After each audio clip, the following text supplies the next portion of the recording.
Hello, and welcome to my podcast, Filmmaking. Actually, ta-da!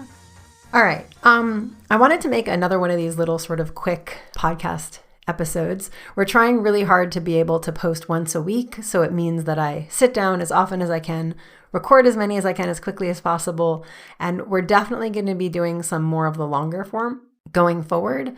But I don't know, maybe these are helpful as well. Maybe, this is just a 5-minute episode. Let me just listen to it real quick or something. So I wanted to make another quick little episode about finding your audience. Target audience is a big part of pitching a film. It's something that gets asked when you're putting together a crowdfund. You have to put it to investors, distributors. Who is the target audience for this? Now, there's a really great class on Seed and Spark. That's seedandspark.com. They've got a filmmaker class. It's free. I think it's like an hour and a half of just little video modules. They're all pretty quick. I think the longest one is like 11 minutes.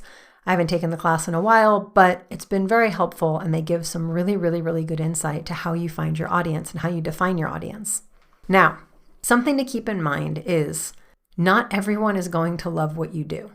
There's that great quote, you can be the ripest, most juicy, perfect, wonderful peach in the entire world, and there still are people out there who just don't like peaches. And that's fine. There are almost 8 billion people in the world, and all of them, quote unquote, is not going to be your audience. No matter what it is, there is someone somewhere in the world who doesn't like it. Guarantee. Never mind the fact that human to human, people can be really different. When you define your target audience, you're not talking about men or women or even women over 35. There are millions of very different people who fall into all of those categories. I mean, women over 35. Okay, so a woman in her 50s. A woman in her 50s in LA is going to be a little bit different than a woman in her 50s in, say, North Carolina. A woman in her 50s in one place might be, starting on a career for the first time or making some major decisions about her life. And a woman in her 50s somewhere else might be a grandmother who is also making decisions about her life, but they've lived very different paths. You can't just say a woman in her 50s. You have to say much more specific things than that. Along with that, when looking at feedback, you have to look to it in the context of who your audience is. If your film is meant for teenage women and you're getting feedback from a 40-year-old man, he might not like it. Okay. If you try to recut your film to fit that 40-year-old man's feedback, it's not going to make a lot of sense to teenage girls, which is who you said it was for. So when you do test audiences, you want to ask teenage girls. If you don't know, doing test audiences is a really good way to find out who your audience actually is. We have a feature who we put it out, had people watch it, all kinds of different people, different ages, different walks of life, different socioeconomic backgrounds. And it was really clear through some of the feedback. I was like, oh, this movie's not for you.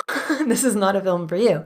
Because there were other people who were like, oh my gosh, this is amazing. This moved me. This struck my soul. It resonated with me. It's everything to me. And other people are like, I didn't get it.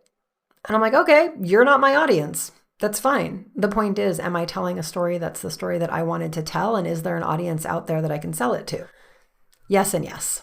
So yeah, maybe women under 25 give scathing reviews, or they just don't get it or don't love it. And then 100% of women over 30 are rave and have no notes. Okay, if your goal is to connect with your audience, now you know I need to market to women over 30 years old. And don't change anything about the film. If your goal is specifically to connect with women under 25, I don't know, maybe it's a documentary, maybe it's a film with a very specific message that you think is important to get to 25-year-olds. For some reason, you have to reach your target audience. You're going to have to change everything to fit their feedback. This goes for marketing as well. If you're trying to put out marketing to a certain demographic, you might find, oh, hey, this actually does this. I should probably market to those people instead. Or if you really want to reach the first group of people, you just have to change so you can reach them. But when you're taking feedback, when you're taking in data, you have to take it in context. You have to have a plan or a goal in mind, and your boardroom and your investors are not your target audience. Your target audience are the people who are going to watch and love your film. And that won't be everybody. And that's okay. You need to find the people who do. You can also know that there are things that are going to be a little bit more mainstream. But even the biggest, most billion-dollar franchise Disney whatever movies still have people out there who hate them. And I'm sure the producers are crying and wiping their tears with $100 bills. Tell the stories that you want to tell, connect with the people that you're trying to connect with, and just make sure that you have it defined. And when you're taking feedback, when you're, looking for that praise or approval, don't submit a rom-com to a horror movie festival, and don't submit a horror movie to a rom-com, even in the festival stage. Knowing your audience, defining your audience, that's all really important too. All right, I hope that was helpful, and I hope that you are able to better define your audience and share your work with the world. You've been listening to Filmmaking Actually with Cora Linda, Space Dream Productions podcast. Subscribe to us on any or all the podcast platforms. If you like what you hear, leave us 5-star ratings and positive reviews on iTunes. It helps more listeners like you discover the show. But the best thing you can do if you really like the show is tell a friend. Want to leave a comment or ask a question? Email at filmmakingactually@gmail.com. This is Spacey speaking, and remember... What? Golf course? Did I dream that whole thing? Maybe the desert was just this sand trap. Oh, and I bet that crazy pyramid was just a pro shop. And that talking coyote was really just a talking dog. Hi, Homer. Find your soulmate. Hey, wait a minute.